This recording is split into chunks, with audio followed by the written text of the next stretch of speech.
연구실에서 청년 관측기기 제어 소프트웨어 연구를 하셨고 이후에는 한국청년연구원에서 근무를 하시다가 지금은 이제 소프트웨어 개발이랑 코딩 교육을 하시는 이 우주소프트랩이라는 회사를 운영하고 계십니다. 많은 박수 부탁드립니다.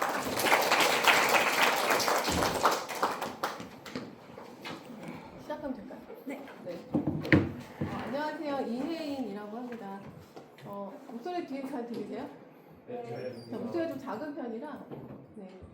오늘 주제는 AI에 대해서 좀 많이 관심들도 많고 많이 사용도 하시고 할 건데 AI에 대해서 일단은 발표를 해달라고 요청을 해주셔서 고민을 하다가 일단 제가 저희 경험과 또 제가 생각하는 부분을 곁들여서 이렇게 방향 구조를 그렇게 잡아서 일단은 준비를 해봤습니다. 그래서 아마도 한 번쯤은 다 생각해 보시고 또 고민해 보시고 또 사용도 많이 하실 거지만 일단 정리를 한번 해본다라는 차원에서 들어주시면 좋을 것 같아요.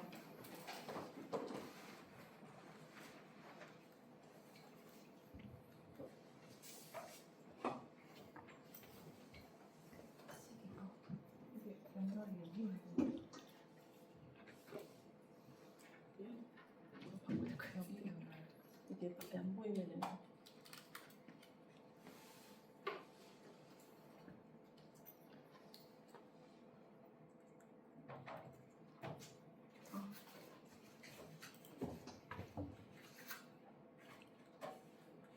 아니에요? 네, 그래서 순서는 먼저 이제 AI 시대에 놓여진 우리에 대해서 한번 이야기를 해보고 또 이제 사회적인 흐름은 어떤지 그리고 우리는 이 혼란스러운 시대에 무엇을 하면 좋을지 무엇을 준비하면 좋을지 그리고 이제 AI를 몇 가지 소개해드리고 이제 마무리를 하도록 하겠습니다. 잘 안 되네요. 네, 일단 AI 시대 우리는 어떤가요? 여러분 AI 다 쓰시죠? 네, AI 보통 뭐 쓰세요? 어떨 때?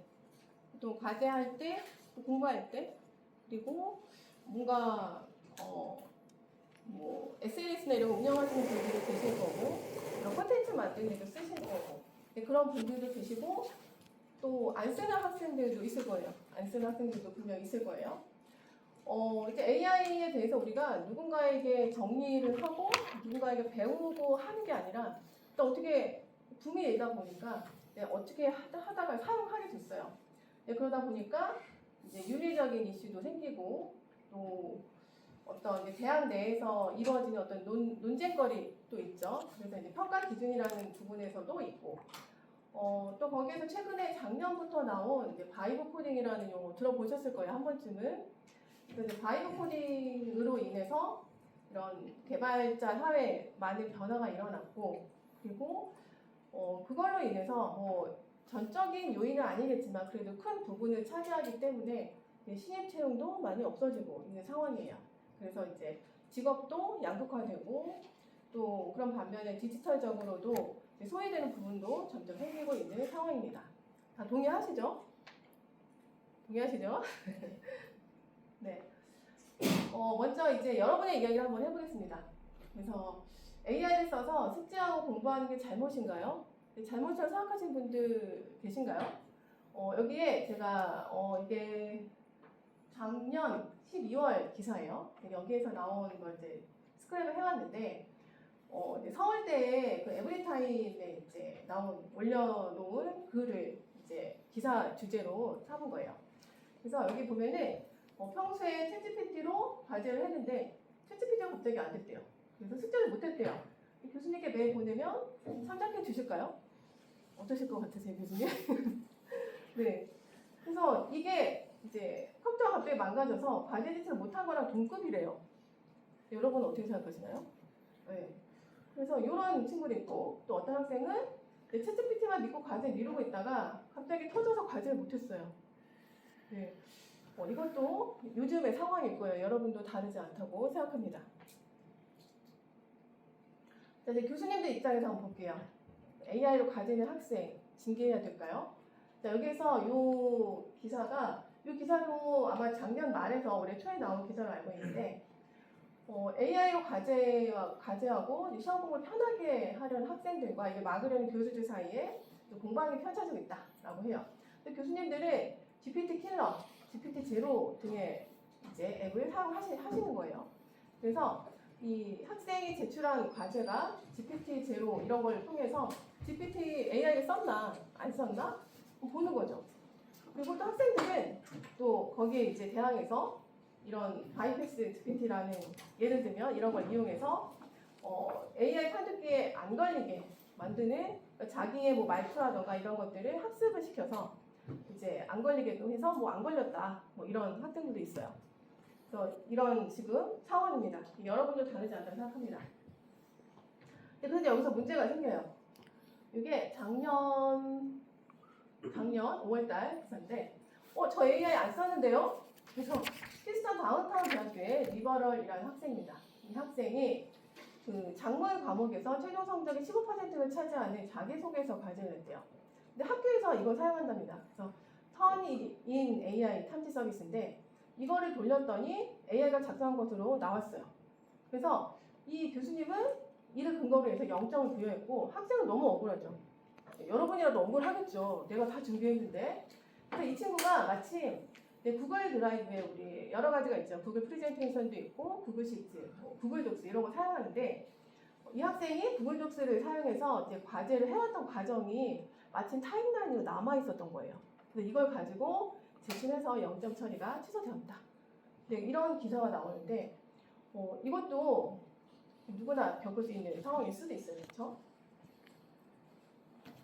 그리고 또 이번에는 이제 미성년자, 우리 청소년 친구들 한번 볼게요. 청소년 친구들이라는 기사인데 최근에 이제 세종시의 한 고등학교의 수행평가에서 자수 학생들이 AI를 통해서 부정행위하는 것들이 발각이 됐어요. 그래서 이제 많은 선생님들이 걱정을 하시죠. AI를 너무 많이 의존하고 있고 기초학력이 저하될 거다. 그리고 이제 심지어는 그 해외 이런 기사 보신 적 있으실 거예요. 그 친구가 없고 외로워요. 그래서 AI하고 대화를 해봅니다. 근데 AI가 너무 내 마음을 잘 알아줘요. 그래서 이 AI가 사랑에 빠집니다. 그래서 그러다가 AI한테 나 너 만나고 싶어 했더니 그 AI가 너 나를 만나러 오려면 이 세상을 떠야 돼 라고 해서 실제로 자살했던 사건이 일어났고 이 자살한 친구의 부모님이 이제 오픈 AI 상대로 이제 소송을 거는 그런 상황도 생기고 있습니다. 우리나라에서도 이런 비슷한 문제가 생기기 시작했어요. 그래서 이제 나쁜 어른들이 AI 기반의 아동 성착취, 이거 딥페이크, 이것도 문제가 되고 있죠. 요즘 뭐 유튜브 많이 영상 시청하실 건데 거기에도 굉장히 진짜인지 아닌지 모를 그런 영상들을 많이 보실 거예요. 거기다 내 얼굴을 넣으면 내가 하지도 않은 행동을 누군가 보겠죠. 그래서 이런 상황입니다. 그래서 우리 학교는 어떻게 변해야 될까를 좀 생각해봤어요. 그래서 실제로 이 조사를 해보면 이제 학생의 대부분이 생성형 AI를 써봤대요. 근데 또 그 반면에 활용하는 방법, 또 윤리적인 교육을 받지 못했다고 합니다. 이게 현실이에요. 그래서 근데 일부 대학은 또 이제 이런 부분에 대해서 이제 AI 사용보다는 평가 방식에 집중하자라고 해서 이제 여기에 제가 싫지는 않았지만 어떤 학교의 교수님은 아예 그 시험 도중에 오픈AI, 그러니까 AI를 사용할 수 있게 자유롭게 사용할 수 있게 허용을 하고 대신에 그 과정을 이제 자세하게 제출하는 걸로 그렇게 하시는 교수님들도 생기고 계시다고 해요. 그래서 이런 변화도 이제 조금은 생기고 있고 사실 우리 청소년들도 교육을 해야죠. 아이들이 몰래 다 하고 있어요. 안 하는 친구들이 없을 정도로.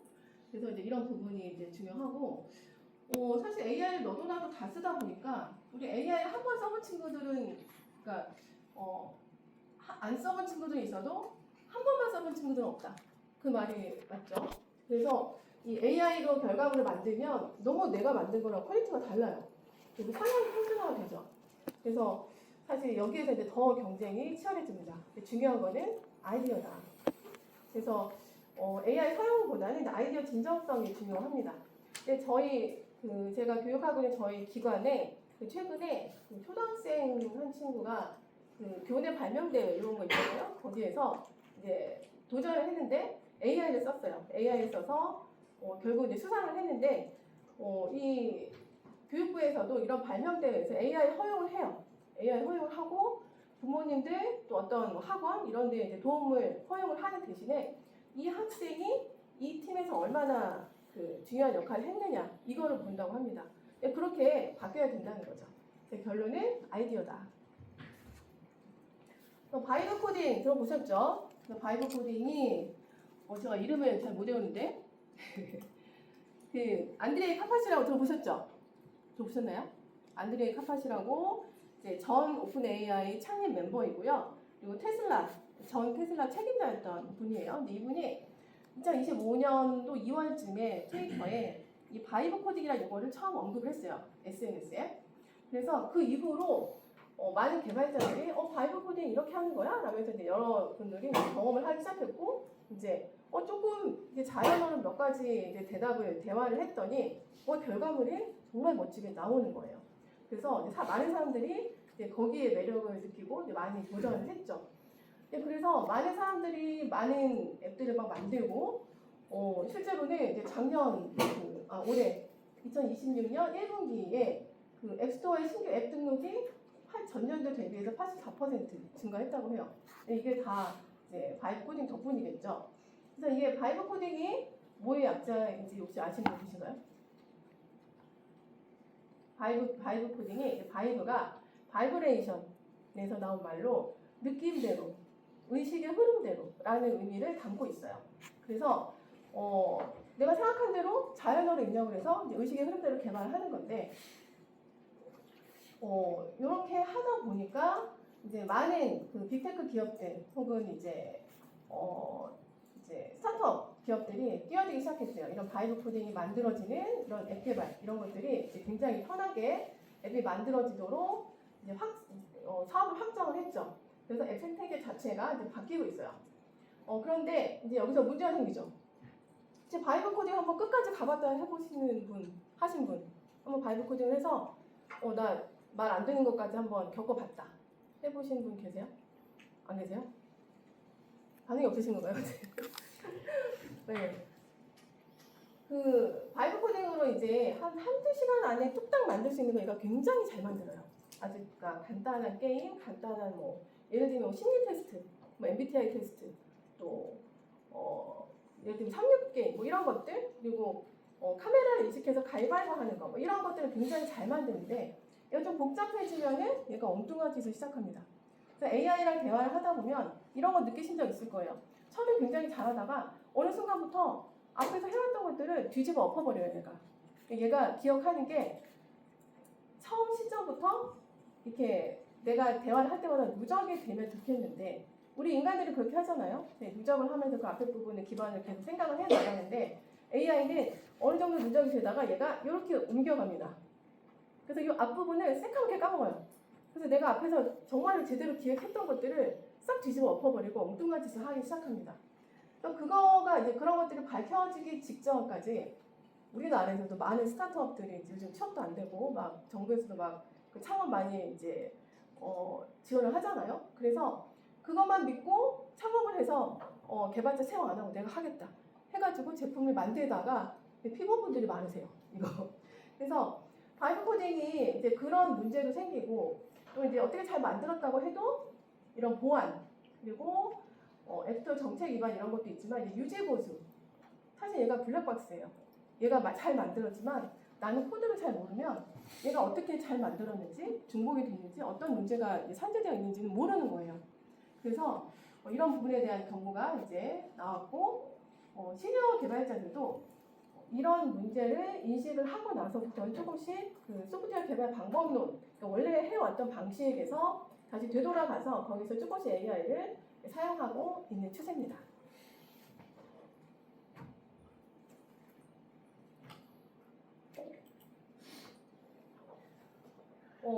이제 저 좀 아까 그 시니어 개발자분들의 얘기를 했었잖아요. 시니어 개발자분들이 이분들은 경험도 많고 어떤 문제가 있을지 다 알고 있어요. 그래서 일단 프로젝트 전체적으로 개발을 이제 계획을 다 하고 부분들을 원래는 신입들이 들어와서 이제 신입들한테 맡기고 그럼 신입들을 키웠어요.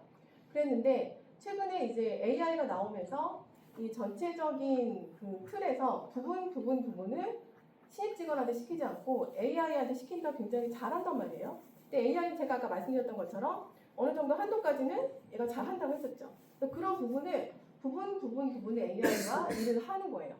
그러다 보니까 많은 부분이 생산성이 많이 올라가고 인건비는 줄일 수 있고 그리고 뭐 심지어는 이런 여러 각지 분야에 그 인간이 해왔던 그러니까 그 반복적인 행위 이런 것들을 AI가 다 대체하기 시작을 한 거예요.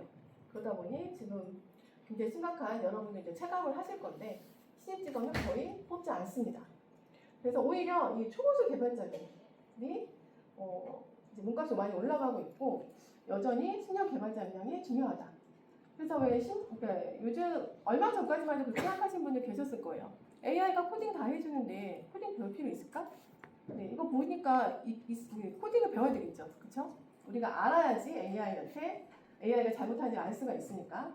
그러니까 정부에서도 그 2025년 10월 그 자료인데요. 고용노동부 설명 자료예요. 고용 절벽 마켓 청춘들 고수익 환경에 빠졌다는 최근은 아니지만 왜 캄보디아 이런 사건이 있었잖아요. 취업도 안 되고 그런 고수익이 있으면은 이제 쉽게 유혹에 빠질 수밖에 없는 상황인 거예요. 그래서 이 정부가 이제 인정을 하는 게 현재 이제 경제가 저성장 형태고 그리고 많은 기업들이 경력직을 선호하고 그리고 AI 기술 급변이 겹치면서 실기 채용이 줄어서 청년들의 어려움이 크다 이런 상황인데 정부도 잘 알고 있긴 해요. 그래서 우리가 지금 닥친 상황이 이런 상황입니다. 좀 공감하시나요, 여러분? 공감하시죠? 안 하시나요? 그래서 이제 이 AI가 밖에 사회적 흐름이 어떨까? 저는 여기에 좀 집중을 했어요. 얼마나 빨라지는가. 지금부터 말씀드린 이런 상황은 뭐 10년 전 정도부터 이루어진 거 아니에요. 코로나 이후 아니에요. AI가 언제 나왔죠? 챗GPT가 공개적으로 이제 쓰세요라고 했던 게 아마 2021년, 2022년이었을 거예요. 그때 이후로 처음에는 AI가 나왔을 때 별거 아니네. 뭐 사람들이 다들 그랬을 거예요. 대부분이. 그러다가 얘가 이제 업그레이드를 하고 여러 회사들이 AI 모델을 내놓으면서 사람들이 많이 경험을 하기 시작했죠. 그러면서 급격하게 빨라진 게 거의 2, 3년 동안의 상황이에요. 이 얼마나 빨라지는가 이 사회적 흐름은 2, 3년 사이의 일을 얘기합니다. AI 포모라고 들어보셨나요? AI 포모라는 사회적 현상이 있습니다. 원래 포모가 여러분 SNS 많이 하시죠? 소셜 미디어 유행을 못 따라갈까봐 불안해하는 그런 개념이에요. 근데 이게 생성형 AI 바이브 코딩, AI 투자 이런 분야로 지금 옮겨온 거예요. 그래서 AI 포모라고 이야기를 합니다. 그래서 이게 사람들이 이렇게 느끼는 거예요. AI를 제때 배우거나 도입하지 않으면은 이런 기회, 경쟁력, 일자리를 놓칠 것 같은 두려움인 거예요. 저도 두려움이 있어요. 특히나 개발자들, 실리콘밸리에 제가 이름이 또 기억이 안 나는데 실리콘밸리에 굉장히 클라우드를 개발했던 그 팀에 있던 분이에요. 근데 그분은 그 실리콘밸리에 있는 개발자들 사이에서도 굉장히 신적인 존재로 존경받는 분이었는데 그분이 최근에 SNS에 내가 클라우드를 쓰면서 느낀 점, 굉장히 좌절과 나의 무능력을 느꼈다 이렇게 올린 거예요. 그래서 그게 굉장히 파장이 됐던 때가 있었어요. 그러니까 본인들이 신처럼 생각하는 그 분이 좌절과 무능을 느꼈다라고 굉장히 심각한 거잖아요. 그래서 그런 것들을 요즘 이제 클로드가 굉장히 잘하니까 이제 그 말과 함께 이제 클로드 블루라고 약간 우울한 이런 상황 그런 것들을 표현하는 용어도 있습니다. 혹시 이렇게 생각하시나요? 나만 AI를 모르는 것 같다. 지금 안 하면 후회할 것 같다. 불안하다. 불안하지 않으신 분 계세요 혹시? 불안하신 분? 저도 불안합니다. 예, 불안한 건 당연한 거예요. 왜 그럴까? SNS 정말 많이 하시죠? 네, 저도 하는데 SNS에 보면은 AI가 처음 막 나오기 시작했을 때 언제부턴가 문 사장님은 또 PPT는 영상문은 이런 식으로 막 이렇게 소개하는 이제 번호 매겨가지고 소개하는 그런 영상들이 막 우후죽순으로 나오기 시작했어요. 근데 그런 거 보면은 불안해요. 나 저거 안 쓰고 있는데. 처음에는 좋은 정보였어요. 나 저거 안 쓰고 있는데. 그리고 게다가 나 비개발자고 나는 정말 이도저도 아닌 별거 아닌 정말 못난 사람인데 AI를 써서 이런 거를 만들어가지고 지금 성공했어. 이런 분들이 막 나오기 시작하는 거예요. SNS에. 그러다 보니까 사람들이 불안하죠. 네. 근데 이거를 자세하게 보면요. 사실 이게 유행 같은 거잖아요. SNS가. 그러니까 가만히 들여다보면 그 안에 핵심은 똑같아요. 핵심은 똑같아요. 근데 이게 시간이 좀 흘러가면서 이제 앞뒤로 달라지는 건 조금씩 있겠지만 어쨌든 핵심은 똑같다. 불안해하실 필요 없다. 네, 그렇게 말씀드리고 싶어요. 그래서 일단은 SNS 자체도 뭐 남들이 뭔가 이제 플렉스하고 막 이런 거 보면서 나는 초라한 것 같고 막 이런 거 느끼잖아요. 근데 게다가 이제 이런 AI에 관련된 거는 더 하겠죠. 그래서 요거에 대해서는 이제 하나의 저만의 이제 해결책이 제안을 드리면은 다 따라하지 말고 선별하자. 다 전공하시는 거 하고 싶은 게 다 다르잖아요, 그렇죠? 그래서 내가 하고 싶은 거, 내가 전공하는 거, 당장 내가 필요한 거 위주로 AI를 활용해 보자. 그래서 저는 옛날에는 이제 구글링으로 정보를 습득을 했다면 얼마 전부터는 이제 뉴스레터를 받아요. 제가 파이썬 코드로 짜가지고 오픈 AI에 API를 심어요. 그래서 매일 아침마다 이 구글에 나와 있는 뉴스 중에 AI와 관련된 뉴스를 나한테 메일로 보내는, 요약해서 보내는 그런 루틴을 합니다. 근데 그걸 했더니 아침마다 거의 매일매일 받으니까 비슷한 게 있긴 해요. 하지만 조금씩 흐름이 보이죠. 그래서 저는 그거를 하고 나서 조금 불안감이 조금 괜찮아졌어요. 그러니까 뭔가 다 따라하고 불안해할 필요 없고 뭔가 당장 하되 가장 작은 단위부터 나에게 필요한 최소한 거부터 하면은 어떨까? 그렇게 제안을 드려봅니다. 자, 개발 현장으로 한번 가볼게요. 제가 아까 잠깐 말씀드렸는데 이제 AI 기업이 굉장히 많아졌죠. 한 20-30명 되는 직원만 가지고 거의 그게 작년이가 재작년에 통계 자료인데 20-30명만의 직원을 가지고 우리나라 대기업에 준하는 그런 기업 가치를 창출하고 있는 기업들이 많아지고 있어요. 근데 원래 우리나라 대기업들이 직원들 많이 뽑죠. 많이 뽑고 키우고 하는데 그 몇만 명 되는 사람이 아니라 20-30명만으로도 그렇게 운영을 한다는 거예요. 그러다 보니까 이제 신입 개발자들, 전 분야에 걸쳐서 지금 당연하게 벌어진 상황이긴 한데 신입 개발자의 성장이 줄어들고 20년 정도 후에 시니어가 은퇴하면은 이제 원래 시니어들이 과거에는 프로젝트를 설계를 하고 신입을 뽑아서 부분 일을 줬는데 그러면서 이제 그 사람들도 개발할 수 있는 기회를 경험을 쌓아서 시니어로 성장할 수 있는 기회를 얻죠. 근데 현재는 이거 누가 합니까? 신입 대신에 AI가 합니다. 그러다 보니 20년 후에는 정말 큰 사회적인 문제가 되지 않을까 싶어요. 그래서 이런 문제가 지금 있다는 거. 그러면 우리는 과연 어떤 직업을 가져야 이렇게 취업도 안 되고 이런 상황에서 어떤 직업을 가져야 좋을까라고 이제 고민이 되시죠. 늘. 그래서 그 전에 이제 AI 한번 작동 원리를 한번 볼게요. 여기 AI 전공하시는 조교님들도 계시고 그런데 잘 아실 거예요. 그러니까 AI는 데이터가 밥이에요. 그렇죠?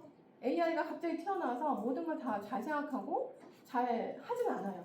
얘네들은 데이터를 기반으로 공부를 해서 학습을 해서 데이터를 기반으로 답변을 내는 친구들이에요. 그러니까 인격체가 아닌 거죠. 여러분은 인격체가 아닌 거 잘 아시죠? 그래서 나 외로워, 나랑 놀자, 이런 채팅을 안 하실 거라 믿습니다. 네. 그래서 이 충분한 데이터가 축적된 분야일수록 AI가 인간의 역할을 대체하기 쉽겠죠. 그렇죠? 너무 잘할 거예요. 그렇다면 또 반대로 역으로 생각해보면 데이터 부족 분야는 어떨까요? 그러니까 어떤 상황에서 그 인간의 그런 순발력과 이런 능력으로 해결할 수 있는 상황을 그러니까 어떤 상황을 해결하는 그런 직업들은 계속 필요할 겁니다. 그렇죠? 그리고 이제 그거 아세요? 지구상에 있는 데이터를 이미 작년인가 재작년에 들었을 거예요. 이미 AI가 다 학습을 한 거 아세요? 이미 지구상에 존재하는 데이터를 다 학습을 한 상태입니다. 그래서 지금 AI는 데이터가 고파요. 그래서 이제 그런 빅테크 기업들이 여러 가지 방안을 생각을 하다가 그러면 AI가 공부할 수 있는 데이터를 만들자.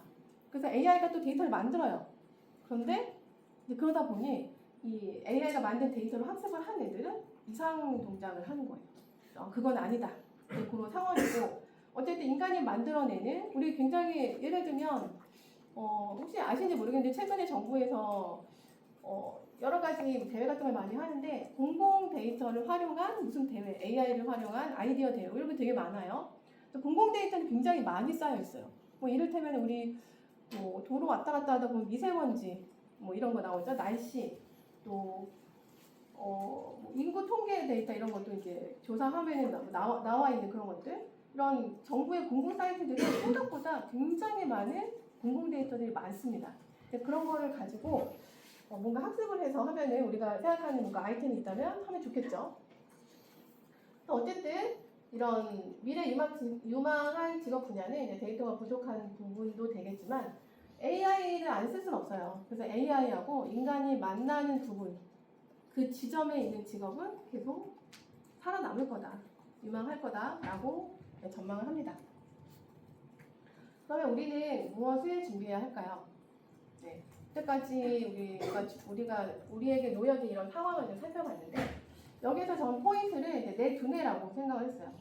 어떻게 하면 내 두뇌를 더 쓰게 만들 수 있는가? 여러분 AI 과제로 하고 공부도 하고 하면서 어떤가요? 내 생각이 더 발전하는 것 같나요? 아니면 쇠퇴하는 것 같나요? 어떠세요? 솔직히 조금 많이 의존하게 되죠. 네. 그래서 이 부분에 대해서 좀 얘기를 해봐야 될 것 같아요. 이거는 사실 그 어린 친구들부터 굉장히 필요한 얘기 같아요. 중학생, 초등학교, 중학교, 고등학교 AI를 처음에 접할 때 이제 그 친구들부터 필요한 얘기인데 일단 이제 크게 몇 가지로 나눠서 보면은 AI를 활용한 역량 키우기, 취업 준비 여러분에게 필요할 것 같은데 물론 이렇게 생각하시는 분들도 계시지만 이제 제 제안을 한번 들어보시면 좋을 것 같아요. 먼저 이제 필요한 스킬이나 공부 로드맵이 있겠죠. 이미 이거 하시는 분들 계실 것 같아요. 내가 어떤 직업을 가지고 어떤 걸 하고 싶다라고 생각하시는 분이 계시다면 이 직무에 하는 일, 또 필요한 스킬, 공부 로드맵을 AI를 통해서 뽑아봐요. 뽑아서 아무리 계획이 좋아도 어때요? 실천하지 않으면 소용없죠. 실천, 행동력이 가장 중요합니다. 그래서 실천하고 또 기록해야 돼요. 기록이 되게 중요해요. 그래서 앞으로 제 생각에 면접을 본다고 하면은 AI를 얼마나 잘 쓰느냐가 아니라 이 사람이 AI를 통해서 AI를 얼마나 잘 쓰고 그러면서 성장을 했느냐를 볼 거예요. 요즘 자격증 이런 것보다도 포트폴리오를 굉장히 중요시하고 있거든요. 기업들에서. 그래서 이런 기록하는 거 되게 중요하고요. 그리고 이제 앱이나 웹앱 같은 거 우리 간단하게 시작품 정도는 우리가 뚝딱 만들 수 있어요. 우리 아이디어가 있으면. 그래서 이런 것들도 계속 만들어서 기록을 하면 좋겠다. 어떤 흐름, 맥락이 있어야 된다. 여러분 생기부 많이 관리하셨죠? 생기부 관리하는 거 똑같다 보시면 됩니다. 그리고 이제 자소서, 이력서, 포트폴리오 요것도 이제 AI 도 많이 봤죠. 심지어는 이제 뭐 면접용 사진 이런 것들도 약간 이제 포샵해가지고 AI로 저도 이제 그렇게 만들어가지고 보여주니까 사람들이 젊었을 때 같대요. 이거를 젊었을 때 찍은 사진 올렸냐? 그렇게 얘기하더라고요. AI로 만드는데. 그래서 이제 이런 것들을 이제 작성을 할 때는 일단 나의 경험이 가장 중요해요. 경험과 핵심 메시지는 내가 고민해야 됩니다. 일단 내가 고민하고 틀을 짜야 돼요. 분명히 내 생각이 들어가야 됩니다. 그래서 이걸 가지고 키워드를 튜닝하거나 문장을 다듬거나 구조를 확장하는 거 이런 거는 AI를 쓰면은 더 이제 좀 잘 퀄리티가 좋게 보이겠죠. 그리고 이제 사이드 프로젝트. 요즘 정규직이 거의 씨가 말랐죠. 계약직도 많이 없는 편인데, 근데 그 반면에 사이드 프로젝트 시장이 엄청 커지고 있습니다.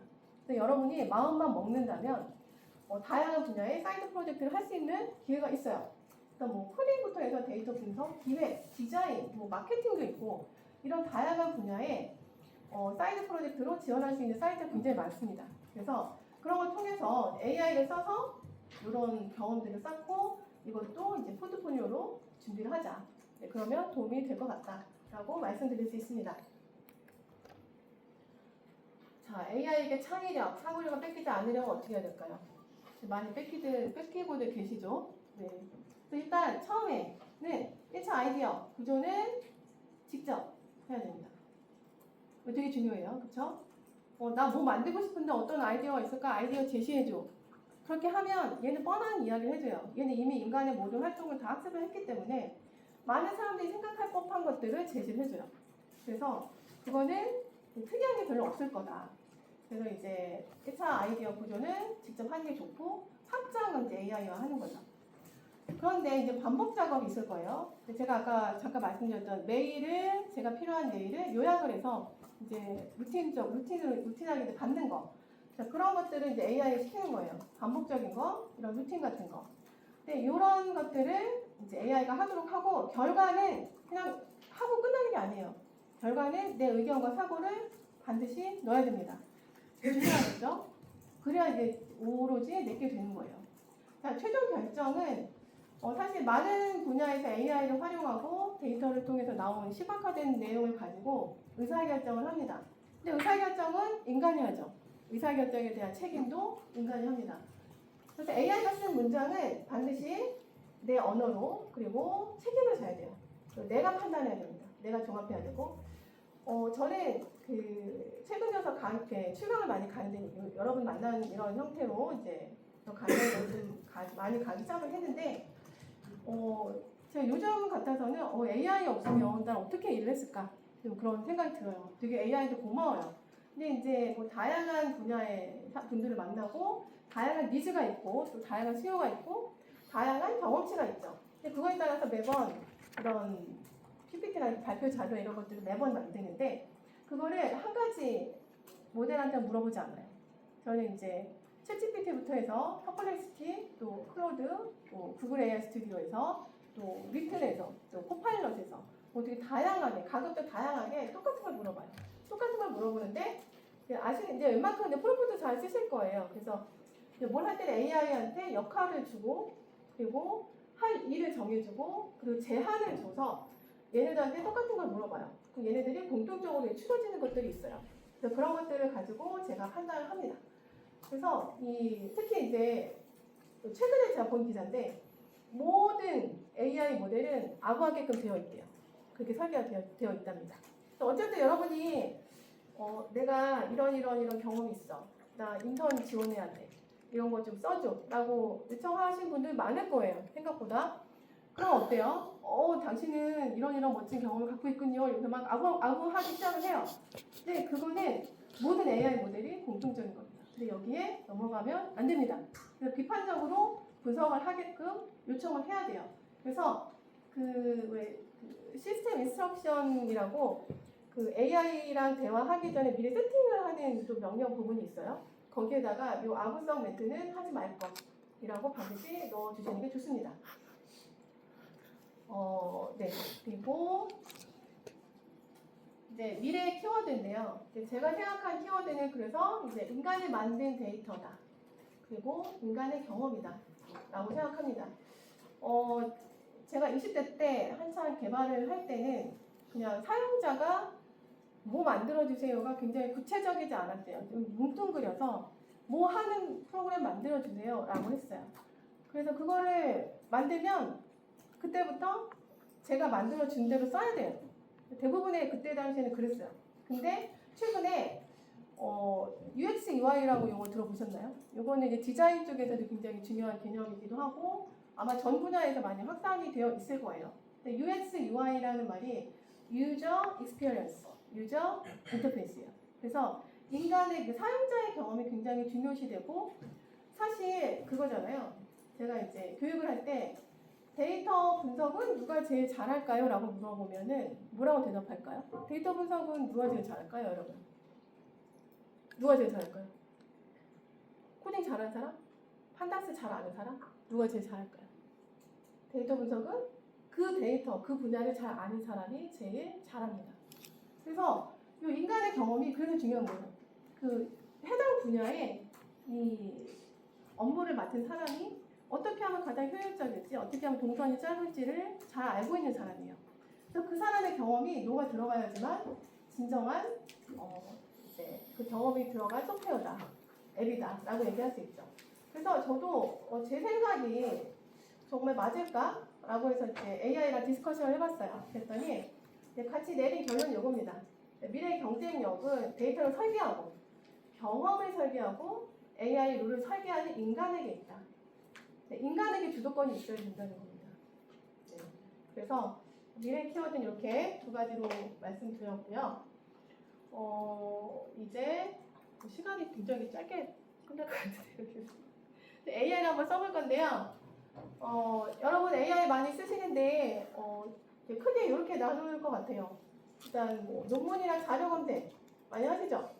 그리고 이제 강의나 이제 이런 거 들을 때 여러분 뭐 동아리 회의 뭐 이런 거 할 때도 쓰실지 모르겠어요. 그리고 뭐 이런 것들을 녹음을 해서 정리를 해주는 AI. 그리고 여러분 공부하는데 유튜브 많이 보시죠? 유튜브 영상이 너무 길어요.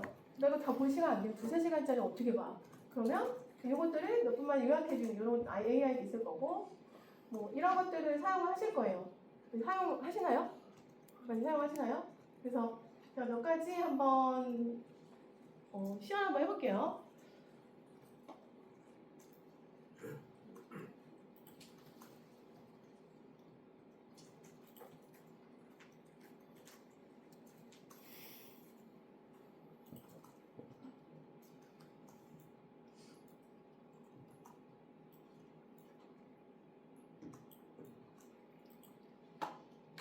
이거 잘 보이시나요?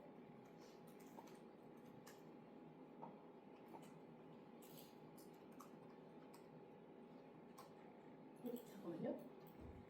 T로구나.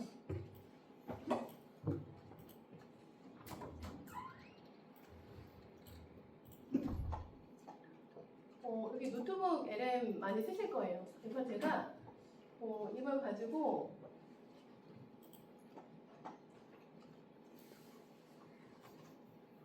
제가 웹에서 제 박사학위 논문을 썼던 그 주제를 한번 넣어볼게요.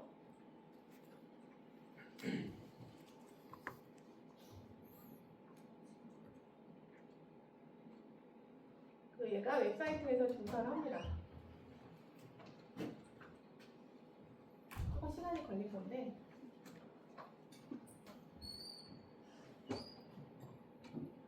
이거 하면서 제가 여기 녹음하는 거를 같이 한번 해볼게요. 시간이 조금 걸리니까 그 녹음할 때는 그 T로 한번 써보신 적 있으세요? T로 써보신 분?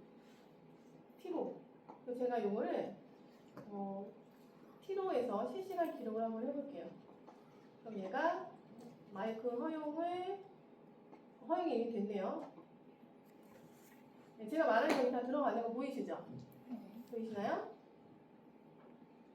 네. 그래서 제가 일부 이야기를 해줄 때 얘가 어떻게 정리를 하는지 꼭 보여드릴게요. 제가 노트북 LM에 가서 이 검색을 몇 개를 했는데 이 중에서 요거를 다 얘가 요약을 하면 너무 많으니까 제가 썼던 논문을 가지고 가져오겠습니다. 논문 검색할 때 그 노트북 LM을 좀 쓰는데 이거 말고도 다양한 AI가 있어요. AI가 있는데 노트북 LM 같은 경우는 제가 좀 좋아하는 이유가 퍼플렉시티를 좋아하는 이유하고 되게 똑같아요. 그래서 퍼플렉시티가 다른 AI에 비해서 얘는 완전히 검색 기반으로 검색한 내용을 기반으로 이제 요약을 해주거든요. 노트북 LM도 마찬가지입니다. 검색한 내용에 대해서만 혹은 내가 올려놓은 자료에 대해서만 요약을 하기 때문에 굉장히 신뢰성이 있어요. 그래서 저는 퍼플렉시티랑 이 노트북 LM이랑 비슷한 신뢰성을 갖고 대하고 있습니다. 그래서 여기 보시면 그 사이에 정리가 됐네요. 제 논문을 잠깐 소개를 해드릴게요. 뭐 궁금해하시는 친구도 있어서 천체 분광기 아이그리스라고 있어요. 이제 이게 좀 오래된 프로젝트긴 한데 여기에서 그 슬릿 뷰 카메라 소프트웨어라고 해서 우리가 하늘을 찍을 때 슬릿을 통해서 이제 분광을 해서 스펙트럼을 보거든요. 근데 그 슬릿 위를 별이 이렇게 흐르는데 별이 이 슬릿 안에 계속 머물게끔 해야 돼요. 근데 그거를 해주는 소프트웨어고 얘를 머물게 하려면 별이 흐를 때마다 이제 찍을 때마다 얘가 별이 조금씩 흐르겠죠. 그러면 흐른 별에 중심을 잡아서 다시 슬리단에 넣고 또 흐르면 중심 잡아서 슬리단에 넣고 하는 그 알고리즘인데 사실 이 피팅을 할 때 중심 찾기가 그냥 이렇게 예쁜 그 프로파일을 갖고 있으면 중심을 잘 찾을 수 있잖아요. 근데 이 가운데가 뻥 뚫린 거예요. 슬릿 안으로. 그러니까 얘가 이렇게 잡을 수도 있고 이 슬릿 중심으로 이쪽을 잡을 수도 있고 이쪽을 잡을 수도 있는 거예요. 우리가 일반적으로 피팅을 하면. 그래서 이제 그 피팅 알고리즘을 개발하면서 연구를 했던 논문이에요. 그래서 제가 이렇게 설명을 드렸고, 자, 요거를 한번 얘가 그 팟캐스트 아시나요? 팟캐스트라고 혹시 들어보셨나요? 그 유튜브 바로 이전 단계 아마 플랫폼일 건데, 그 누구나 이제 라디오로 이제 그 팟캐스트에 올리면 누구나 들을 수 있고 누구나 올릴 수 있고 하는 그런 플랫폼이었어요. 근데 이거를 팟캐스트 형식으로 바꿔줘요. 이거를 누르면 AI 오디오 오버뷰를 하면은 이 주제에 대해서 누군가 사용자가 질문을 하고 또 마치 저를 대신하는 누군가가 답변을 합니다. 이래서 이제 누군가 대화하는 걸 들으면 요약 정리가 되게 잘 되잖아요. 그런 것도 있고 또 슬라이드 자료도 만들어주고 동영상처럼 뭔가 만들어줘요, 계열을. 그리고 시간이 좀 걸려서 제가 마인드맵만 좀 해볼게요. 마인드맵을 하는 도중에 티로에서 잘 어디 갔냐? 네, 티로에서 계속 얘가 받아 적고 있네요, 스크립트를. 그쵸? 네, 잘 받아 적고 있어요. 여러분 수업 때 굉장히 도움이 될 거라 생각합니다. 쓰시는 분도 물론 계시겠지만 저 지금 아직까지는 무료 버전이에요. 그래서 요거를 한번 제가 기록을 종료를 하고 맞춤 문서를 생성을 해볼게요. 그래서 강의 노트를 한번 만들어 볼게요. 제가 조금 아까 얘기했던 거. 네, 노트북에 음성 요약 및 논문 검색 데모 이렇게 정리를 해줍니다. 제가 조금 아까 노트북 LM하고 퍼블리시티에 대해서 말씀을 드렸었죠. 그 얘기를 얘가 이제 기가 막히게 정리를 잘 해주고 제 논문 소개도 하고 있습니다.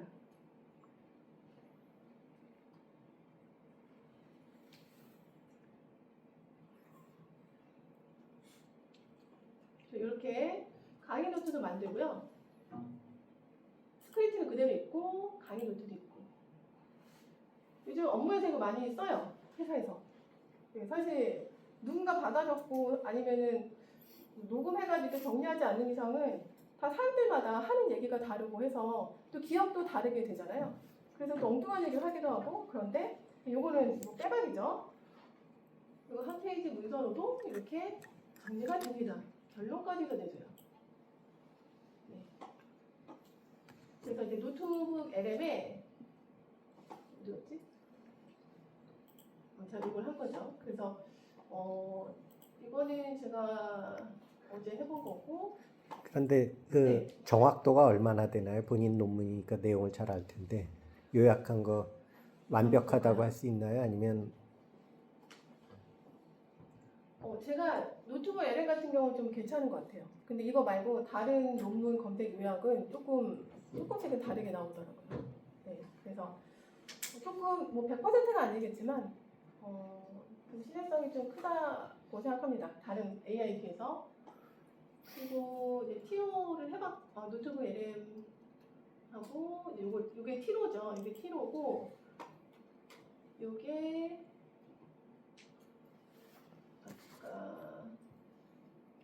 이거 다른 거 하면 시간 오래 걸릴 것 같은데. 이거 만들어졌네요. 그래서 얘가 다시 보면 스튜디오에서 마인드맵을 한번 클릭을 했어요. 마인드맵을 해서 이제 조금 시간이 걸렸고 이게 만들어져서 제 논문이 스냅핑 카메라 소프트웨어이고요. 주요 목적이 첫째 대상 위치를 유지하는 거, 그리고 분광 슬림 내 타겟을 고정하고 추정 오차 고정. 맞네요. 소프트웨어 패키지. 한글을 써서 조금 네, 다 이렇게 그러진 않지만 기능은 맞아요. 시스템 모니터링 제어, 이미지 획득, 추적 피드백 전송, 그리고 개발 방법론도 이제 중요한데 소프트웨어 공학 기법, 나선형 소프트웨어, 모델 기반, 네, 그리고 이제 기술적인 거, 이제 비대칭 가우시안 프로파일일 때 이 알고리즘을 쓴다라고 했던 제가 만든 게 이거거든요. 센터 밸런싱이라서 CBA라고 하는 건데 얘가 굉장히 잘 정리를 해줍니다. 네, 그래서 뭐 결론까지 이거 맥도날드 천문대에서 처음에 시운전을 했었거든요. 그래서 이렇게 굉장히 잘 만들어주고 있어요. 논문 찾아서 할 때는 이거 굉장히 괜찮습니다. 그리고 이제 유튜브 영상 요약을 한번 해볼게요. 유튜브 영상 같은 경우는 릴리즈라는 거랑 매피파이라고 있는데 매피파이 같은 경우는 그걸 제가 교수님 강의가 올라와 있는 게 있어서 그걸 한번 해봤거든요. 근데 다시 한번 해볼게요. 그래서 이제 교수님 그 유튜브 다시 한번 찾아보겠습니다. 제가 어제 해봤는데 검색이 되더라고요, 교수님. 그래서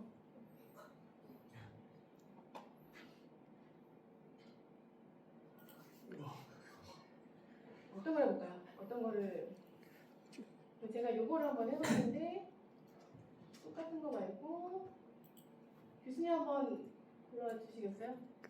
주로 학생들 거라서. 네, 아니면 교수님 거를 그냥 해볼까요? 아까 제가 해봤던 거. 아니 우주과학과 홍보 영상 해볼까요? 그건 너무 짧아서. 예.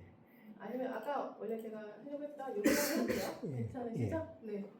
그래서 요거를 한번 제가 하고 이 경로를 릴리스 AI에다가 넣습니다.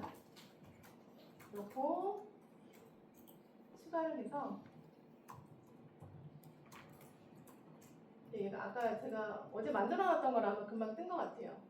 그래서 이런 식으로 목표하고 이 영상을 이미 얘가 조금 시간이 걸렸는데 이거 제가 어제 한 거라서 그대로 뜬 것 같아요. 그래서 이 첫 번째가 블랙홀과 우리 은하의 비밀이고 두 번째가 우리 은하 중심의 초대 진영 블랙홀 탐색 그리고 세 번째가 없네요. 내용이 대충 맞나요, 교수님? 예. 네. 그래서 이 영상을 요약을 해서 얘가 이렇게 해줘요. 그래서 이 영상에서 추가로 질문이 있으면 얘한테 이제 물어보는 거예요. 그래서 블랙홀 존재를 증명한 핵심 관측 기술 쉽게 설명해 드릴까요? 한번 해볼게요. 설명해 주세요. 설명해 줘.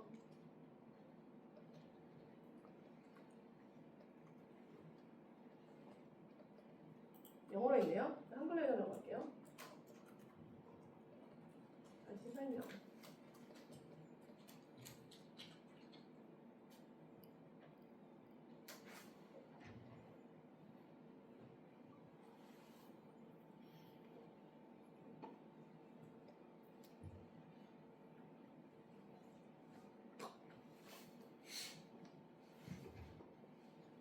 네, 적응강학에 대한 말씀도 하셨나 봐요.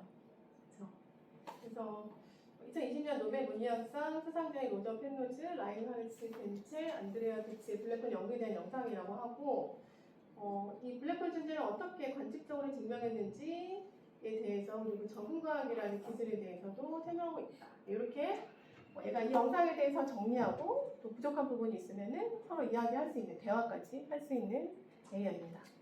그래서 현재 진짜 보여드리는 건 다 무료 플랜이고요. 무료 플랜이 얘네가 AI 회사들이 처음 생기는데 좀 많이 주는 것 같아요.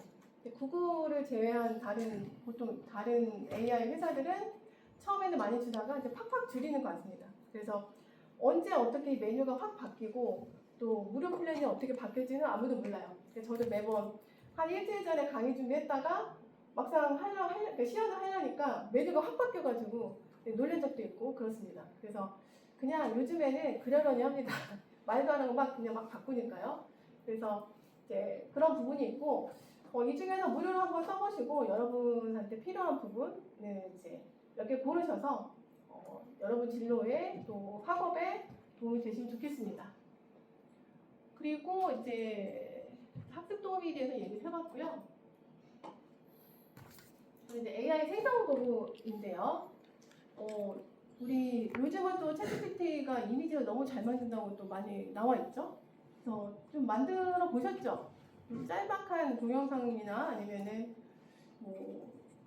그 한때 그 지브라 스타일 이미지 생성해서 막 이제 프사에 올리고 이런 분들도 많으셨을 거고, 그래서 뭐 이미지 생성, 영상, 뭐 에세이, 뭐 이런 것들, 그 PPT, 뭐 음악, 심지어는 음악도요. 이제 스노라고 있는데 거기서 간단하게 몇 마디만 해도 굉장히 뭐 내 스타일에 맞게 가사까지, 그리고 노래도 해줘요. 근데 너무 잘합니다. 노래도 너무 잘하고 깜짝깜짝 놀래요. 그래서 뭐 그것도 이제 무료 플랜으로 뭐 한 번, 뭐 하루에 뭐 5곡인가? 뭐 그렇게까지 만들 수 있고, 근데 그걸 가지고 실제로 이제 수익화를 해서 하시는 분들도 계세요. 아마도 여기 계신 분들 중에 뭐 SNS나 이런 유튜브 채널 운영하시는 분들도 계실 것 같아요. 그래서 그런 거에 대해 AI가 많이 사용이 되고 있죠. 이런 것들 사용하는 분들 중에 제일 많이 사용되는 분야가 마케팅 분야예요. 마케팅 홍보. 이쪽에서 컨텐츠가 엄청나게 쏟아지고 있고, 그분들이 사용하고 사용 후기 엄청 올리고 있고요. 이제 그런 부분이 있고, 이제 또 하나는 앱 생성인데, 이제 사실 이런 것들을 믿고 아까 말씀드렸던 그 스타트업 개발자 채용 안 하고 내가 한번 해보겠다 이러신 분들이 이제 약간 뒤통수를 맞았던 그런 건데, 사실 이제 무료 버전으로 그 앱을 만드는 거를 가장 현재까지 괜찮은 그 AI가 구글 AI 스튜디오하고 베이스 4사예요. 이거 한번 써보셨나요? 써보신 분들 계실 것 같은데, 그래서 보통 이제 일반인 분들한테도 이거 구글 AI 스튜디오에서 그 앱을 딱 만드는 걸 보여드리면 엄청 깜짝 놀라세요. 저 정도였나? 이러면서. 그래서 사실 이거는 이걸 가지고 우리가 돈을 벌 수는 없어요. 돈을 벌 수는 없지만 우리가 뭔가 창업을 생각하거나 뭔가 아이디어가 있다면 아이디어를 말로만 하지 말고 그림으로만 그리지 말고 실제로 구현이 간단하게나마 하게끔 시제품을 만들 수가 있잖아요.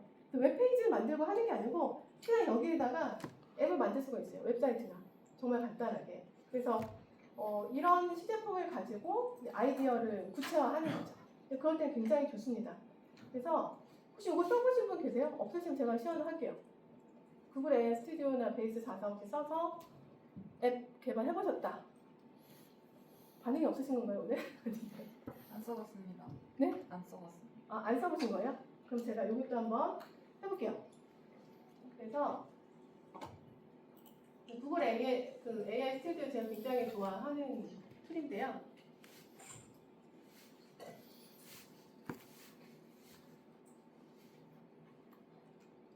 잘 보이시죠?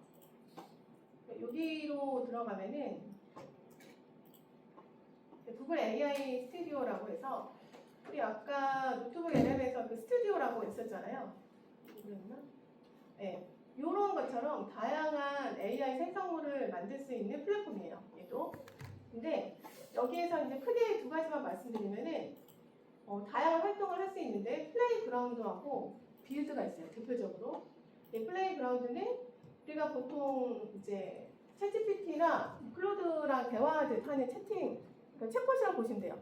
그래서 여기에서 대화를 할 수 있고 또 이 빌드가 앱을 만드는 거예요. 앱을 만들어주는 건데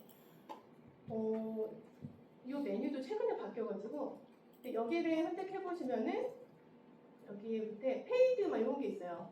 이거는 돈 내야지 쓸 수 있는 거고 그렇지 않은 것들은 이제 무료 버전을 사용할 수 있는 모델인데 여기서 가급적이면은 뭐 라이트나 뭐 이런 버전으로 사용하시는 게 좋을 거예요. 그래서 하루에 사용할 수 있는 그런 무료 토큰이 주어지는데 그래도 생각보다 구글 AI 스튜디오는 굉장히 많이 지원해줍니다. 그래서 제가 우리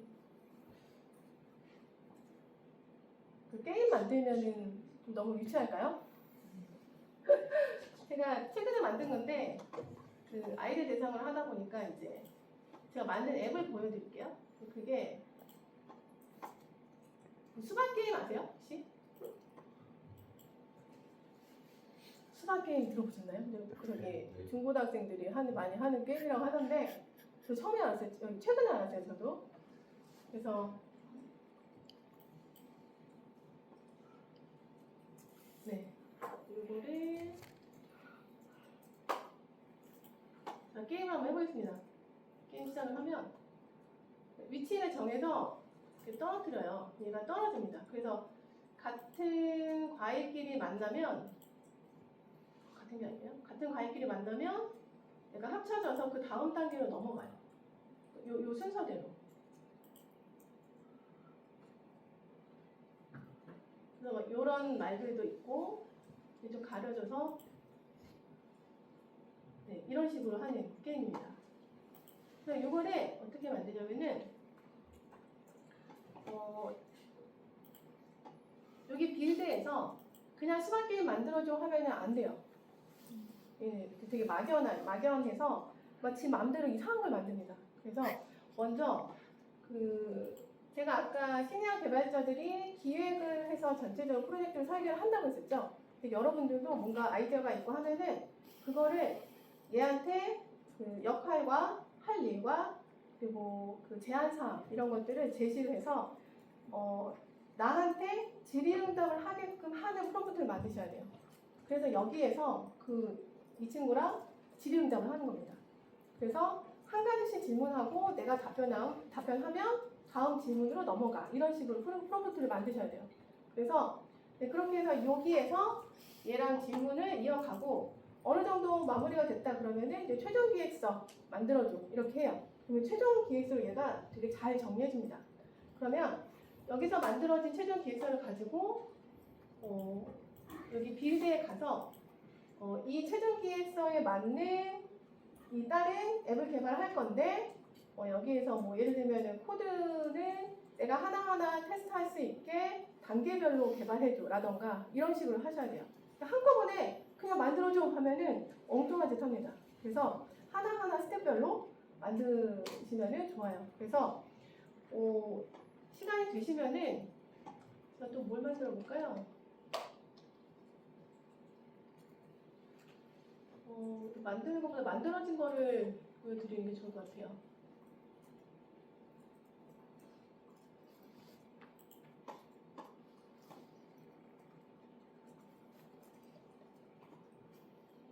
얘는 카메라를 인식을 하는 거거든요. 그래서 가위바위보 하는 앱이에요.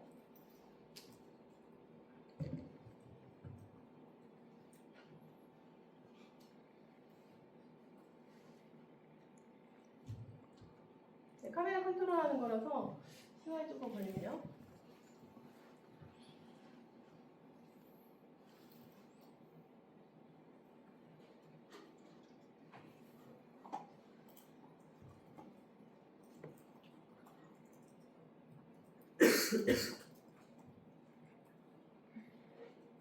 중학교랑은 대상으로 한 거라서 네, 그렇습니다. 그래서 이제 그것도 시청하자 이렇게 하고 제가 카메라에다 대고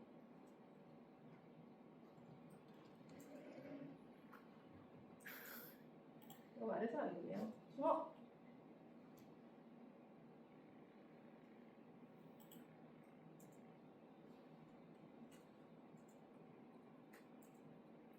네, 제가 이러네요. 그죠? 이런 식으로 AI랑 이제 카메라를 이용해서 할 수 있고, 이거를 여러분이 활용할 수 있는 게요, 면접 준비예요.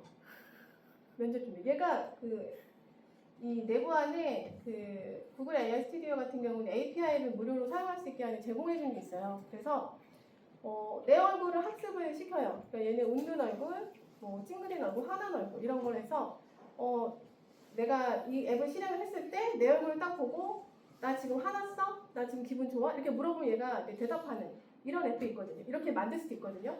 근데 여러분이 모의 면접 준비를 할 때 어떻게 하시겠어요? 어떤 질문이 나올지에 대해서 내가 자연스럽게 답변을 할지 조리 있게 말을 할지 좀 그런 것들 연습을 해야 되잖아요. 그래서 우리 아까 T로 맞나요? T로 열고 그리고 이 앱을 우리가 만드는 거예요. 간단하게 만들어서 이제 뭐 질문 같은 거, 면접관의 질문, 내 분야에 대한 질문 같은 거 이런 것들을 미리 넣어놔야겠죠. 아니면은 이 AI한테 너는 무슨 분야의 면접관이야 라고 할 수도 있겠죠. 그래서 실제로 내 카메라가 나를 보고 이제 답변을 하는 거예요. 그래서 내가 말하는 걸 녹음을 하고 뭐 답변하는 거에 대한 분석을 하고 이런 앱도 여러분이 만들 수 있습니다. 그래서 이렇게 보여드리고 그리고 그리고 하나 더 이제 베이스 44를 보여드릴게요. 요거는 그 이스라엘의 어떤 아마 비개발자로 들은 것 같아요. 그분이 만들었는데 너무 잘 만들어가지고 미국의 그 스타트업 기업이 인수했다고 들었어요. 그래서 요것도 제가 알고 있는 앱 개발하는 것 중에서 거의 구글 AI 스튜디오만큼 괜찮은 AI예요.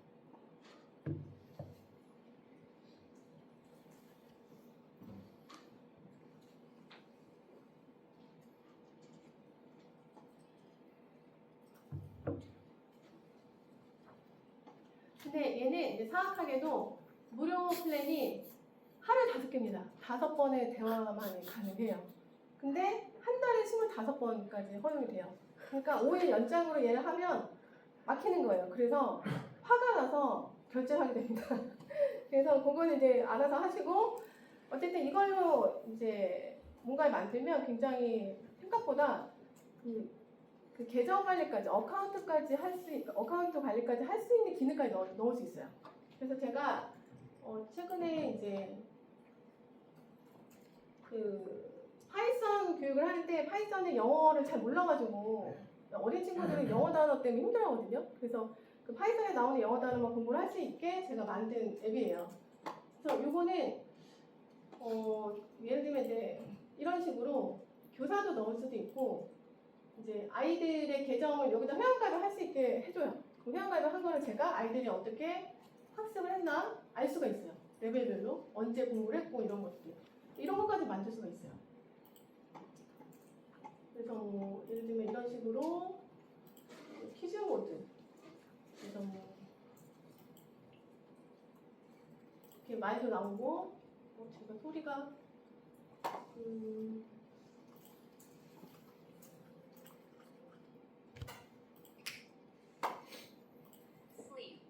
좀 들리시나요?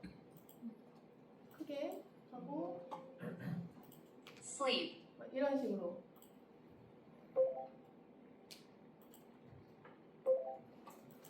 lower, 이런 식으로 할 수 있는 걸 제가 만들었어요. 이거 한 몇 시간 안 걸렸습니다. 그래서 이런 것들도 여러분이 원하면 만드실 수 있어요.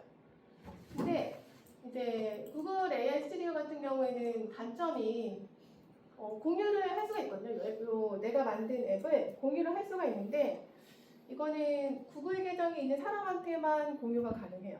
그리고 또 다른 구글 계정이 있는 사람이 내가 이거를 공유를 했을 때 볼 수가 있는 거예요. 쓸 수 있고. 근데 얘를 이제 퍼블릭을 하겠다. 퍼블리시를 하겠다. 그러니까 사이트로 누군가에게 우리가 보통 검색을 해서 아니면 사이트로 접속해서 하듯이 그렇게 하려면 돈을 내야 됩니다. 구글 AI 스튜디오는 그게 한계고 자, 근데 베이스 44 같은 경우는요,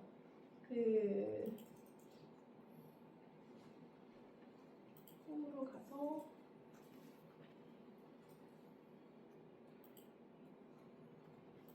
메뉴가 바뀐 것 같네요.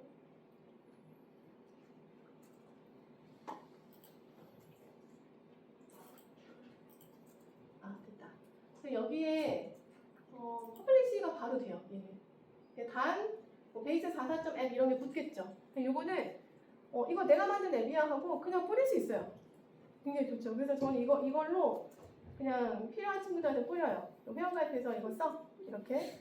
그래서 그런 장점이 있는 반면에 무료 플랜은 적다. 그렇게 생각하시면 되고 무료로 그래도 한번 완성을 해보고 싶다 하시면 우리 챗봇에서 충분히 기획을 하세요. 충분히 기획을 한 다음에 최대한 몇 마디 안 나누고도 앱을 만들 수 있게끔 여기다가 하시면 돼요. 네. 그래서 그게 또 이제 무료 플랜을 사용할 수 있는 방법입니다. 이렇게 여기까지 앱을 한번 만드는 걸 시연을 해봤고요. 요즘 이제 개발자들이 쓰는 방식의 바이브 코딩이라는 게 클로드 아시죠? 저희 클로드를 많이 쓰는데 클로드에도 이제 CLI 버전이라고 해서 다운로드를 받아서 내 컴퓨터에서 직접 명령을 내려서 내 컴퓨터에 로컬로 개발할 수 있는 그런 기능이 있어요. 그래서 그것도 앱 개발할 때 도움이 많이 됩니다. 거기까지 설명드리고 이제 거의 마지막인데요. 이제 AI 에이전트에 대해서 한번 얘기를 해볼게요. 요즘 에이전트란 말 들어보셨죠? 들어보셨나요? 에이전트가 약간 나만의 비서 혹은 복합적인 기능을 한꺼번에 다 해주는 피드백도 가능한 이런 것들의 이제 확장된 개념으로 통칭해서 AI 에이전트라고 얘기를 하는데요. 이제 예를 들면은 어떤 내가 뭘 만들었어요. 뭐 저는 그런 거를 만들고 싶어요. 뭔가 내가 컨텐츠를 만들면 내가 계정에 있는 그 SNS에 전부 다 자동으로 올리게끔 뭐 예를 들면 그렇게 한다거나 댓글이 달리면 자동으로 또 답변을 한다거나 이런 것들을 AI가 하고 싶어요. 또 뭐 그런 식으로 만들 수도 있고 그래서 이제 이런 창작물이 수익 창출이 될 수도 있겠죠. 그러면 이제 우리 어떻게 요즘 아까도 오픈클로우에 대해서 얘기 잠깐 사적인 자리에서 했었는데 그 이제 내 패턴, 나의 직업 이런 것들을 AI가 잘 알아요. 그래서 나만의 에이전트를 만드는 거예요. 내 컴퓨터 안에. 그래서 일정 관리를 해주고 이메일이 오면 답장을 자동으로 해주고 내가 필요한 자료를 모아놓으면 얘가 알아서 정리해주고 뭐 이런 에이전트도 만들 수도 있겠죠. 근데 이거는 살짝 위험할 수 있는 게 이메일 보내고 컴퓨터에 뭔가를 건드리고 한다는 게 약간 권한 문제가 생기죠. 그렇죠? 근데 이 AI가 이상한 짓을 하면은 또 나도 모르는 나도 책임 못 지는 뭔가 그런 짓을 할 수 있는 거예요. 그래서 그런 부분 조금 조심스럽다. 네. 그래서 이제 앞으로는 이런 AI 에이전트에 더 나아가서 또 다른 개념이 계속 나올 거예요. 그래서 요 AI 에이전트도 기회가 되시면 한번 써보시고 다만 이제 권한 문제, 개인 정보 이런 부분에서 조금 주의를 하시면 좋을 것 같다 이렇게 말씀드릴 수 있을 것 같아요. 그래서 제가 준비한 거는 여기까지고 그래서 결론은요. 아직까지 불안하시죠? 제가 이렇게 말씀드려도. 그래서 이제 어쨌든 AI 발전을 두려워하지 말자. 그게 이제 이야기의 핵심이고요. 적극적으로 수용하되 아까 말씀드린 것처럼 선별해서 나에게 필요한 거를 작은 거라도 한번 해보자. 그거고 가장 중요한 게 이제 내 사고력, 내 판단, 나의 결정권. 이거는 내가 갖고 있어야 된다. 그게 가장 중요하겠죠. 그리고 앞으로 아이디어 그리고 AI가 접근하기 어려운 그러니까 데이터가 부족한 분야 또 AI와 인간이 만나는 그 접점에 있는 분야 그쪽으로 보면은 좋을 것 같다라고 결론을 내릴 수 있겠습니다. 네, 여기까지 정리하겠습니다. 감사합니다.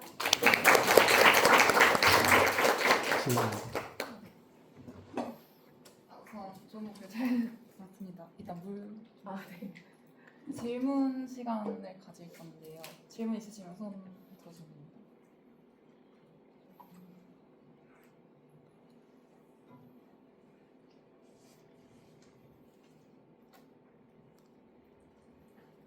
없으시면 제가 하나 드려도 돼요? 네네네. 클로드나 ChatGPT나 이런 것들 중에서 굳이 하나만 딱 쓴다면 어떤 걸 추천하시나요? 클로드요. 네. 그리고 아까 막 살아남는 직업 관련해서 다양한 것도 있었는데 네. 저희 우주과학이나 천문학 분야도 혹시 살아남을 수 있을까요? 네, 저 그렇게 생각합니다. 이게 제가 요거 사실 그거 같아요. 이 대한민국의 기술력이 엄청난 거 아시죠? 특히 방산 쪽은 엄청난 기술력 갖고 있고 그런 얘기 들어보셨을 거예요. 우리가 원래 미사일을 만들 수 있는 권한이 없는데 미국에서 허가가 나자마자 하루 만에 만들었다. 기술력은 다 있는 거예요. 근데 이게 의외로 사람들이 돈이 안 되는 분야 그리고 관심이 적은 분야 또 뭉뚱그려서 뭔가 이렇게 그런 분야들은 이제 그런 기술을 갖고 있는 사람들이 많이 없어요. 생각보다. 그래서 이 천문학 쪽은 그런 분들이 많이 부족하고요. 실제로. 근데 이제 우주과학 쪽도 마찬가지인 것 같아요. 이게 기업 차원에서 덤비지 않는 이상은 우리가 여기 계신 분들이 이제 해야 되거든요. 네, 그래서 충분히 이 분야는 괜찮다고 생각합니다. 여러분이 사실 이제 주도적으로 하셔야죠. 앞으로 미래는. 답변이 됐을까 모르겠네요. 감사합니다. 네. 근데 도움이 되셨어요? 다 아는 얘기긴 했을 것 같은데. 질문 있습니다. 네.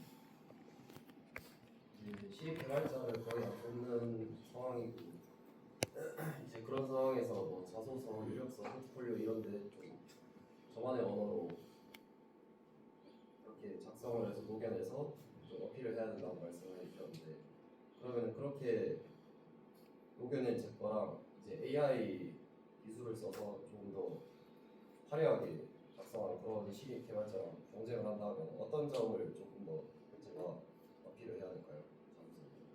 근데 자소서나 이런 것도 AI 쓰셔야 되는데. 그죠? 네. 근데 어필을 한다면은 경험인 것 같아요. 경험. 그리고 사실 어떤 분야에서 어떤 거를 써서 뭘 해봤다는 많은 사람들이 쓸 거예요. 그런데 내가 이거를 하면서 뭐를 얻었냐 이게 되게 중요한 것 같습니다. 이 기업에서도 실제로 그걸 많이 보고요. 이 사람을 뽑았을 때 이 사람이 과연 성장을 하면서 우리 회사와 같이 클 수 있는가? 그게 초점이거든요. 네, 그래서 포트폴리오나 뭐 자소서나 이런 걸 쓸 때 나는 이걸 해봤어요라고 화려하지 않아요 사실. 딱 이렇게 면접관 입장에서 보면 뭐뭐뭐를 해봤다에서 이거를 해서 나는 어떤 역할을 했고 여기서 내가 뭘 더 얻었다. 그러니까 이게 무조건 성공 스토리만 적으면 안 되거든요 사실. 기업에서 중요시하는 거는 실패 스토리예요. 실패를 했을 때 이 사람이 어떻게 그거를 극복했냐 이 부분인 것 같습니다. 그래서 솔직하게 나의 그 걸어온 과정을 나만의 맥락으로 또 나의 성장을 좀 적어보자 하는 게 좀 좋을 것 같아요. 네. 취업 컨설팅 된 것 같은데. 저쪽에 질문. 아, 네. 좋은 강의 잘 들었습니다. 네. 사실 AI를 가지고 이런 강의를 하면은 개인의 역량을 AI를 써서 올리는 쪽에 중점을 둬서 강의를 하신 것 같은데 실제로 AI를 쓰면 쓸수록 개인의 역량은 더 낮아진다고 저는 생각을 하거든요.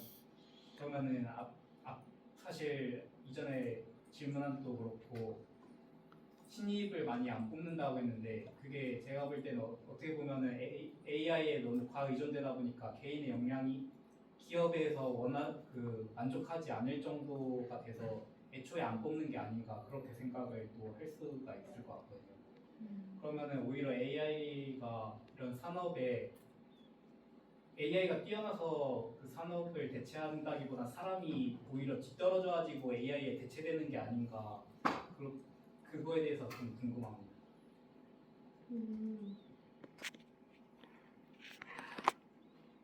사실 틀린 말은 아닌 것 같아요. 근데 어떻게 보면 제일 중요한 건 돈이거든요. 그렇죠? 돈이고 결과물입니다. 이 세상은. 그래서 사람들은 어떤 과정도 중요하지만 이 사람이 어떤 결과물을 냈느냐를 보고 그게 돈이 되느냐예요. 사실 이게 엄밀하게 좀 냉철하게 보면.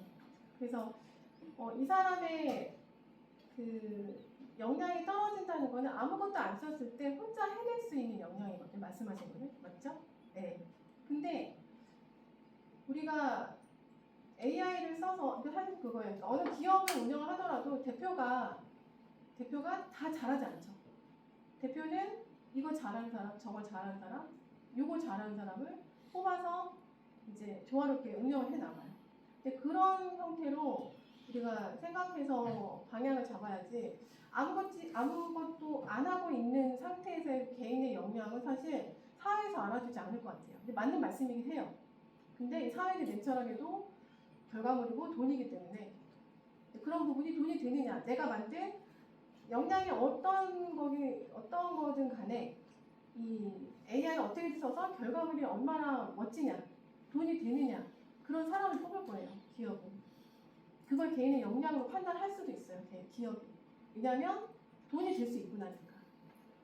좀 슬프죠. 냉철하고도 너무 그런 부분이라서. 저는 그렇게 생각해요. 맞는 말씀이긴 합니다. 그래서 아까도 저도 이제 사고력, 창의성을 뺏기지 말자. 그게 좀인 것 같아요. 책도 많이 읽어야 되고 사실 한참 많은 것 같아요.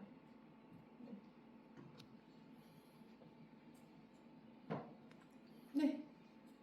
아까 AI가 복잡한 내용을 적으면 컨텍스트의 한계로 앞전의 내용을 기억하지 못하기 때문에 그래도 개발자는 필요하다라고 하는데 이게 점점 AI가 발전되다 보면 컨텍스트 한계가 늘어나서 진짜 뛰어난 개발자가 아니라 다 채용이 안 되는 상황이 오지 않을까요? 그럴 수 있죠. 맞아요. 지금 우리가 접하고 있는 세상은 AI가 완벽하지 않아요. 거기까지. 복잡한 거를 다 못하기 때문에 그 부분에서의 전체적인 거는 AI, 그러니까 인간이 해야 되는 게 맞는데 언젠가는 AI도 그 발전하다 보면 그런 그 전체 총괄을 하고 책임을 지고 의사결정을 하는 인간의 능력을 뛰어넘을 수도 있어요. 그런 세상이 올 수도 있을 것 같아요. 그래서 좀 두려운 부분이긴 하지만 그래도 그 AI에 대해서 또 어떻게 생각하는지 또 계속 고민을 해봐야 되겠죠. 저도 지금 그 부분에 대해서는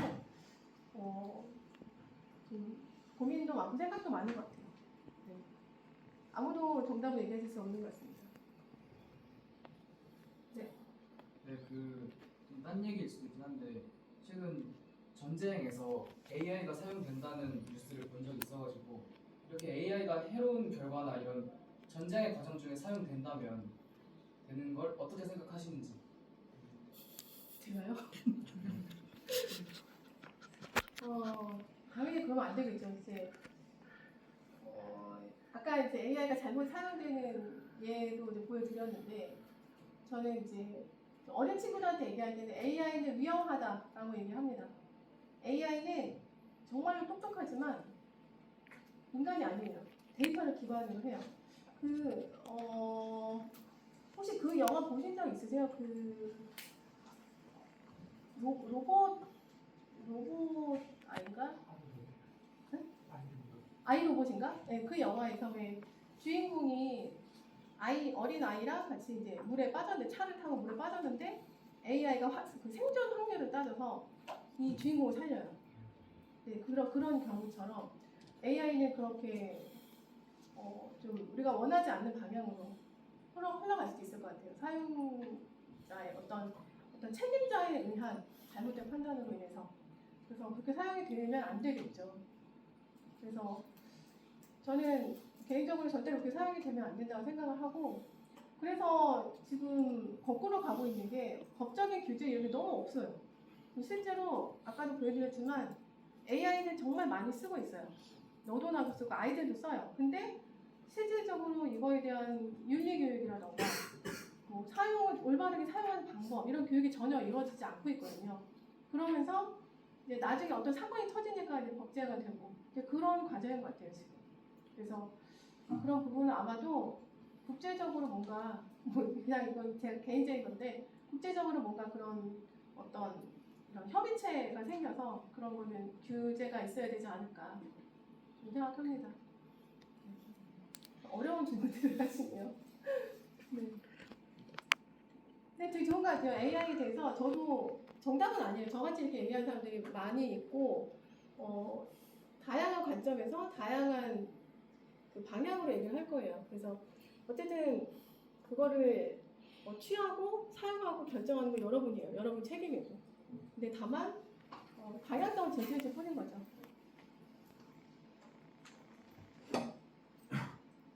질문 더 없으신가요? 질문 없으시면 오늘 강연해주신 이은 박사님께 다시 한번 박수 부탁드립니다.